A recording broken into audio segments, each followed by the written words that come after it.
नमस्कार, मैं हूं केशव पंडित और आप देख रहे हैं देश का तेजी से बढ़ता है टीवी न्यूज चैनल। इस वक्त आप देख रहे हैं हमारा खास कार्यक्रम लाइव लोकसभा सीट 2024 बांदा बारे में आज हम बताएंगे, इतिहास के बारे में भी बात करेंगे और हम आज बात करेंगे कि बांदा लोकसभा सीट का क्या इतिहास रहा है, कब किसने किसको हराया। हमारे साथ चर्चा में आज हैं आशीष कुमार जी, जो ब्यूरो चीफ बांदा है टीवी न्यूज चैनल के। आशीष जी, स्वागत है आपका। Sir thank you sir.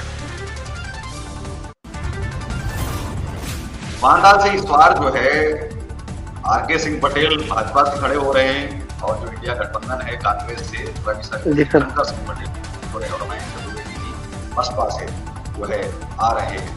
तो वहां पर क्या टक्कर है, आप हमारे दर्शकों को ये भी बताएं कि जो बांदा की जो सीट है उसमें शिवशंकर पटेल, आरके सिंह पटेल और मयंक द्विवेदी के बीच में जो है कौन किसके वोट काट रहा है जी, और इनका जो राजनीतिक जो बैकग्राउंड है वो भी आप जो है बताएं। जी सर। जैसे अगर बात की जाए तो जैसे आरके सिंह पटेल जी हैं, ये लगातार 2 बार सांसद रह चुके हैं हमारे यहाँ से 12 चित्रकूट लोकसभा सीट से। और अभी फिलहाल इस बार भी शायद संभावना लगाई जा रही है कि शिवशंकर सिंह पटेल जी और आरके सिंह पटेल जी, इनके बीच में कड़ी टक्कर देखने को मिल सकती है। जैसे पिछली बार भी देखा जाए तो ये जो गठबंधन से थे श्यामाचरण गुप्ता जी तो और आरके सिंह पटेल जी, इनमें भी जो है दोनों में कड़ी टक्कर हुई थी और आरके सिंह पटेल जी ने इनको शायद 58,000 वोटों से हराया था, जिसमें से आरके सिंह पटेल जी को मिले थे 4,70,926 वोट और श्यामाचरण गुप्ता जी को मिले थे 4,18,000 वोट। और सबसे बड़ी खास बात ये रही सर कि हमारे जी सर, और सबसे बड़ी बात ये रही सर हमारे यहाँ पे कि जो है 19,000 वोट नोटा में भी गए थे। काफी लोग जो है किसी भी पार्टी से खुश नहीं थे। लेकिन उस समय कांग्रेस को भी 75,438 वोट जो है पड़ा था। जी सर, जी सर। मतदान जो है वो कांग्रेस को भी हुआ था बाल कुमार पटेल जी। जी सर, बाल कुमार पटेल जी थे जिनको 75,438 वोट मिले थे। और इसके अलावा महेंद्र कुमार भी थे और छोटे लाल भी थे, मीरा देवी भी थी, सिराज राहत खान से भी थे, राम प्रताप भी थे, जो काफी लोग निर्दलीय भी थे और इनको भी थोड़ा वोट मिला हुआ था। लेकिन इस बार तो अगर आंकड़ों की बात की जाए कि 2024 में बांदा सीट पर मतदाताओं की जो संख्या है वो कुल मतदाता है 19,96,599 जो है कुल मतदाता है। इसमें जो पुरुष मतदाताओं की संख्या है 10,79,000 के आसपास है। महिला मतदाताओं की अगर हम बात करें तो 9,00,000 जो है 7,921 जो है और ट्रांसजेंडर जो है 107। तो इसमें जो है क्या लगता है आपको कितना वोट जो है प्रतिशत जो अगर, क्योंकि इसमें जिला बांदा जो है उसमें विधानसभा आती हैं 4 विधानसभा है, बाबेरू, नरैनी और बांदा। जिला चित्रकूट और बांदा 2 विधानसभा इस जो है लोकसभा सीट पर। तो लोकसभा क्षेत्र में 5 जो है वो विधानसभाएं आ रही हैं। इसमें आरके सिंह पटेल का कितना जो है लग रहा है आपको कि आरके सिंह पटेल अगर जीतते हैं तो वो मोदी जी की वजह से जीतते हैं या फिर बांदा उनको जो है अपने आप जो है जितवा रहा है, उनका अपना वर्चस्व क्या है? तो शंकर पटेल ज्यादा भारी पड़ेंगे अगर आरके सिंह पटेल जी जीतते हैं तो हो सकता है थोड़ी बहुत मोदी लहर काम करे। लेकिन अगर देखा जाए इनका जो 2 बार ये सांसद रह चुके हैं और आज तक अगर हमारे गांव में किसी से पूछा जाए, हमारे गांव में या हमारे किसी शहर में पूरे सांसद कौन है हमारे यहाँ का, तो कोई नहीं बता पाएगा कि सांसद कौन है। क्योंकि आरके सिंह पटेल जी कभी कहीं जाते ही नहीं है कि कहीं जाकर किसी से मिले, किसी से कुछ बातें करें या विकास की बात करें, कुछ बात करते ही नहीं है। अभी चुनाव का मौसम है सर, चुनाव का माहौल भी है, लेकिन अभी तक इनके दर्शन नहीं हुए यहाँ पर। अब जीतते भी हैं तो इनका कोई काम नहीं है, वो मोदी लहर काम होगा। जब मोदी जी का जादू वही चलेगा। बाकी जी जी जी आशीष जी बोलिए आप।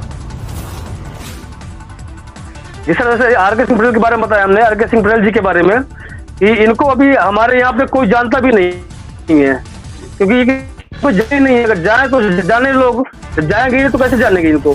और शिवशंकर पटेल जी हैं, तो ये काफी जनता के बीच में लोकप्रिय बने हुए हैं। अभी जिला पंचायत चुनाव भी हुआ था, जिसमें ये मतलब हर घर गए थे, और अभी अभी भी फिलहाल हर घर जा करके ये वोट की मतलब जो है वोट मांग रहे हैं। और मयंक द्विवेदी जी भी, ये भी मतलब काफी मेहनत कर रहे हैं इस क्षेत्र में, लेकिन आरके सिंह पटेल जी का अभी कहीं आता पता नहीं कि कहाँ के क्या कर रहे हैं, क्या नहीं कर रहे हैं। ठीक है, इनके पास अभी फिलहाल कोई मुद्दा ही नहीं कि कुछ मुद्दा लेके यहाँ पे आ जाए, किसी पब्लिक के बीच में आ जाए। मतलब अगर कहा जाए कि मोदी की गारंटी पर ही चुनाव लड़ा जा रहा है, जो आपके क्षेत्र में है, बांदा क्षेत्र में, इनका अपना खुद का कोई मुद्दा नहीं है, न कोई जनसंपर्क है और न ही इनके पास जो है वो जनता है। लेकिन मयंक द्विवेदी और शिवशंकर पटेल की अगर आप बात करें तो वो जनसंपर्क भी कर रहे हैं और लोगों से वोट जो है देने की भी अपील कर रहे हैं, और उनके बीच जो है जा रहे हैं, उनका जो चुनावी अभियान है वो भी उनका जो है शुरू हो गया है। क्योंकि बांदा भी कई मायनों में बहुत ही जो है महत्वपूर्ण रहा है चुनाव के लिए, राजनीति के लिए। क्योंकि बुंदेलखंड को अगर हम जो है निकाल दें तो ये समझिए कि राजनीति में 50% है वो घट जाता है। बुंदेलखंड हर महीने में जो है बहुत बड़ा रहा है। लेकिन जो पिछली बार की अगर हम बात करें कि जो प्रतिशत रहा था वो जो है बड़ा रहा। अगर 2019 की जो है अगर हम बात करें तो 2019 में आरके सिंह पटेल जब जीते थे भाजपा से, उनको 46% मतदान हुआ था। कोई 70 नहीं था सपा में और भाजपा में। लेकिन श्यामाचरण गुप्ता दूसरा स्थान जब रखते थे तो श्यामाचरण गुप्ता को क्यों टिकट नहीं दी गई?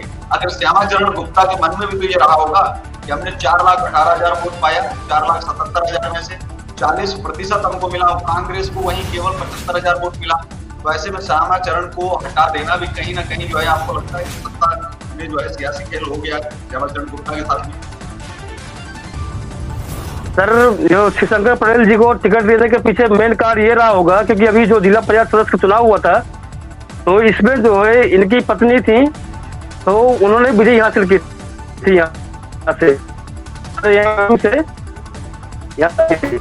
तो इनका भी काफी मतलब वोट बैंक इनके पास भी काफी ज्यादा है। ऐसा नहीं है कि कैसे, अगर इस टाइम पे देखा जाए तो भाजपा को टक्कर अगर कोई दे सकता है हमारे यहाँ, सब दे सकता है फिलहाल इस टाइम पे।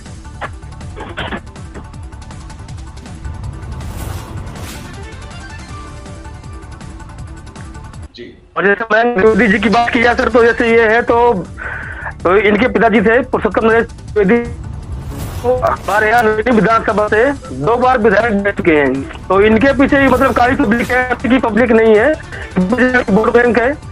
तो अगर देखा जाए कुल मिलाकर तो तीनों के बीच में बहुत बड़ी टक्कर होने वाली इस बार। मतलब लेकिन मयंक द्विवेदी अगर वोट किसी का काटते हैं तो भाजपा का वोट नहीं काट पाएंगे, क्योंकि भाजपा का जो वोट है वो तो कट्टर माना जा रहा है हर जगह और माना जाता भी है। लेकिन जो मयंक द्विवेदी के खड़े होने से क्या परेशानी हो सकती है शिवशंकर पटेल जी को? अगर हम ये बात करें तो उनको जो है परेशानी थोड़ी बहुत पैदा कर सकते हैं मयंक द्विवेदी। तो जो बसपा वोटर है जो गठबंधन के तहत जो खड़ा किया गया है उसमें से जो अगर दलित वोटर या मुस्लिम वोटर अगर कटता है तो वो कहीं ना कहीं जो है मयंक द्विवेदी की वजह से प्रभावित हो सकता है, जो इंडिया गठबंधन का जो प्रत्याशी या इंडिया गठबंधन को अगर हम कहें। जी नहीं सर, अगर देखा जाए तो ये मेन रूप से भाजपा के ही वोट काट रहे हैं मयंक द्विवेदी जी। वो कट्टर कहने के लिए है, ठीक है, कट्टर कहने के लिए है बस, ठीक है, क्योंकि ये भी ब्राह्मण है और ज्यादातर ब्राह्मण भाजपा में ही है, ठीक है।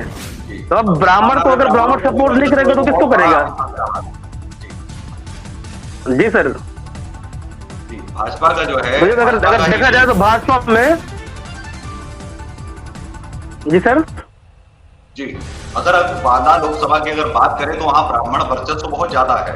जहाँ जब भी कोई बातचीत आती रही है तो ब्राह्मण जो है वो हमेशा से, चाहे 2004 की बात करें या 47 से लेकर के अब तक जो है तमाम वो लोग जो है जो जीते हैं उनकी एक बड़ी अच्छी खासी जो है एक लिस्ट भी जो है बताई जाती है, गिनाई जाती है कि इतने जो है समय तक बांदा में उनका बड़ा वर्चस्व रहा है। लेकिन भाजपा आने के बाद में जो पटेल बनाम पटेल की जो राजनीति हो रही है उसमें जो है कहीं ना कहीं आरके सिंह पटेल का तो कार्यकाल लोगों ने देख लिया है और भाजपा को भी समझ लिया है कि भाजपा जो है वहां पर 5 साल भर कहाँ जो है गायब रही अचानक। और उसके साथ ही शिवशंकर सिंह पटेल जब जनसंपर्क करते हैं और लोगों के साथ जो है करते मिलते हैं तो इस बार ये लगता है कि इंडिया गठबंधन भी बहुत मजबूती के साथ उतर रहा है। उम्मीद है उनकी बाधा से हम निकल जाएंगे और यही कारण रहा है कि सपा ने अपना प्रत्याशी नहीं उतारा, कांग्रेस का उन्होंने जो है बांदा से जो है दिया हुआ है। जी जी जी सर, बात यही है ना मेन कि जैसे ये दोनों ओबीसी के हैं, ठीक है, जैसे आर.के. सिंह पटेल जी हो गए, शिवशंकर पटेल जी हो गए, ठीक है। तो हमारे यहाँ पे देखा जाए तो ओबीसी मतलब सबसे ज्यादा है हमारे यहाँ पे, ठीक है। ब्राह्मण भी हैं और जो दलित भी हैं और काफी सारे जो है, ठीक है। लेकिन जो मेन है तो ओबीसी है, ठीक है। तो ये दोनों ओबीसी में लड़ रहे हैं, लेकिन ओबीसी क्या इस टाइम पे ओबीसी भाजपा से नाराज है काफी ज्यादा। तो हमारे हिसाब से इस बार जो है मतलब जो गठबंधन में ही वोट जा रहा है ज्यादातर। और जा रही भाजपा की बात, तो भाजपा का वोट मयंक द्विवेदी जी काट ही रहे हैं जी। जो मयंक द्विवेदी की बात करें तो इनके पिताजी किस पार्टी से खड़े हुए थे, जो 2 बार विधायक रहे थे, वो किस पार्टी से? सर ये भी बसपा से ही थे। अच्छा, वो भी बसपा से ही रहे जिस समय मायावती जी जो है जीती थी के नेतृत्व में जब पार्टी जीती थी। जी सर। तो वह उस समय का दौरान जो है जी सर, मतलब मयंक द्विवेदी का सत्यनारायण द्विवेदी जी थे तो जी जी सर, जी आशीष जी। सत्यनारायण द्विवेदी जी थे। हाँ, मयंक द्विवेदी का राजनीति में इंटर करना, प्रवेश करना और भाजपा से टिकट लेकर के लड़ना ये जता रहा है कि भाजपा की पूरी चुनौती है। अब ये भी तय हो जाएगा कि संवर्ण जो नारा है वो भी कहाँ जाएगा। अगर मयंक द्विवेदी का या तो चेहरा पकड़ेगा साफ तौर पर, या फिर शिवशंकर पटेल अगर प्रभावित कर लेते हैं तो उनके साथ भी जा सकता है। तो भाजपा का जो कट्टरवाद है वो बांदा में जो है कहीं न कहीं बहुत हद तक प्रभावित करेगा। ये 2 प्रत्याशी जो है जनता भी पहुंच चुके हैं और उनकी नब्ज भी टटोल रहे हैं कि आखिर जो है मतदाता कैसे हमारी तरफ झुके।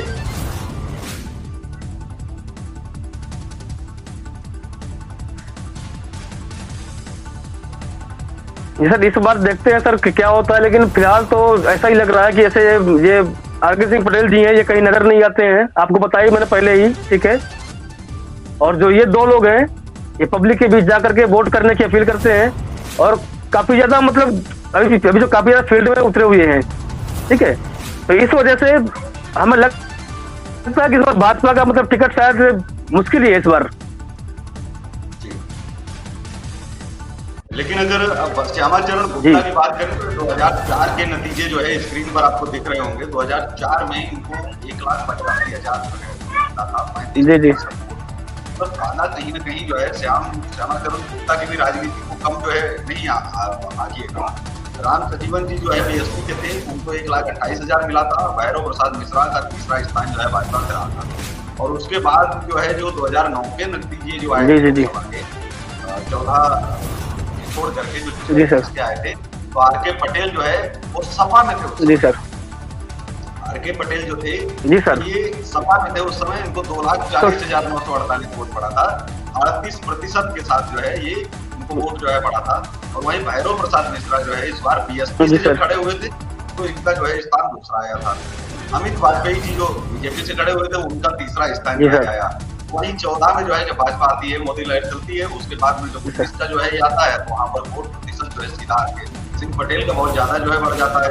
और श्यामाचरण गुप्ता फिर भी 1,88,000 से जहां 2004 में जीतते हैं वहीं 4,18,000 वोट हो पाते हैं। तो ये दिखाता है कि श्यामाचरण गुप्ता की राजनीति भी जो है कम नहीं आता। मुझे लगता है कि शिवशंकर पटेल को तो खड़ा ही किया है, लेकिन श्यामाचरण गुप्ता भी अगर खड़े होते उनका भी जो है वोट प्रतिशत बहुत ज्यादा जो है बड़ा होता शायद। जी सर, बिल्कुल सर, अगर वो खड़े होते तो वो भी काफी ज्यादा वोट लेते, ठीक है। उनको क्योंकि उनका भी जो है यही जो काम था कि पब्लिक के बीच में आते थे, ठीक है। पब्लिक के बीच में आते थे, उनसे बातें करते थे, उनकी समस्याओं को समझते थे, ठीक है। और वही काम इस समय शिवशंकर पटेल जी भी कर रहे हैं। लेकिन अगर दोनों में से कोई भी होता सर निकलता है यहाँ से। अगर शिवशंकर पटेल जी हैं तो वो भी इस बार निकल रहे हैं। बांदा की सीट पर लगातार चर्चा भी करते रहेंगे और भी हमारे लोग जो है आएंगे मेहमान की बांदा में जो है कौन निकल रहा है इस बार किसकी सरकार बन रही है, तो सांसद आ रहा है। क्योंकि कहीं न कहीं जो है अगर राजनीति की बात करें तो राजनीति में पता नहीं चलता है कि कब किसको सत्ता मिल जाए, कब किसको कुर्सी मिल जाए, कब किसको कुर्सी चली जाए, ये मालूम ही नहीं चलता कौन किसको हरवा के चला गया है, कौन हरवा के चला गया है। तो बांदा पर चर्चा लगातार जारी रहेगी। और हम साथी हमारे साथ जो आशीष कुमार जी थे उन्होंने जो है समीकरण बताए हैं, तो उस हिसाब से देखें तो लगातार जो है मयंक द्विवेदी और और शिवशंकर पटेल जी जो है अपनी जो बढ़त बना रहे हैं उसमें कहीं ना कहीं नुकसान भाजपा को पूरी तरह से है, क्योंकि भाजपा जो है अभी एक जमीनी हकीकत पर उतरी नहीं है, या फिर वो दिन के दिन जो है जिस तरह से चुनावी रुझान जो है कहीं ना कहीं पैदा कर देंगे, कुछ ना कुछ सोच रखा होगा कि एक साथ ही मोदी जी, अमित शाह और योगी जी को उतार देंगे तो बांदा में जो है वो लहर एक पैदा हो जाएगी। इस लहर का भी ऐसा हो सकता है। तो कहीं ना कहीं राजनीतिक हलचल अगर चुपचाप है, और कहा यह भी जाता है आशीष जी कि ये तूफान के आने से पहले की शांति भी हो सकती है। ऐसा भी है कि अगर इतनी शांति है तो वो डायलॉग सुना है आपने फिल्म का कि इतनी शांति क्यों है? जी जी जी ठीक है, शांति अगर है तो कहीं ना कहीं कुछ बड़ा भी सोच रहे हो आरके सिंह पटेल, ऐसा भी हो सकता है। और वो एक दिन में ही माहौल चेंज कर दें। हालांकि एक दिन में तो माहौल नहीं चेंज होते हैं, लेकिन भाजपा के लिए भी कुछ करना असंभव नहीं है। वो कहीं ना कहीं कुछ बड़ा सोच रहे हो कि आकर के दिन कुछ पैकेज बड़ा जो है ऐलान कर दें, बांदा के लिए कुछ बड़ी योजनाएं जो है, परियोजनाओं की अगर बात कर दें, जनता है किसी भी तरफ जा सकती है। तो इसी के साथ जो है हम बांदा और उत्तर प्रदेश की बातचीत करते रहेंगे। आप देखते रहेंगे इसका तेजी से बढ़ता है एटीवी न्यूज चैनल। हमें दीजिए इजाजत, नमस्कार। जी जी।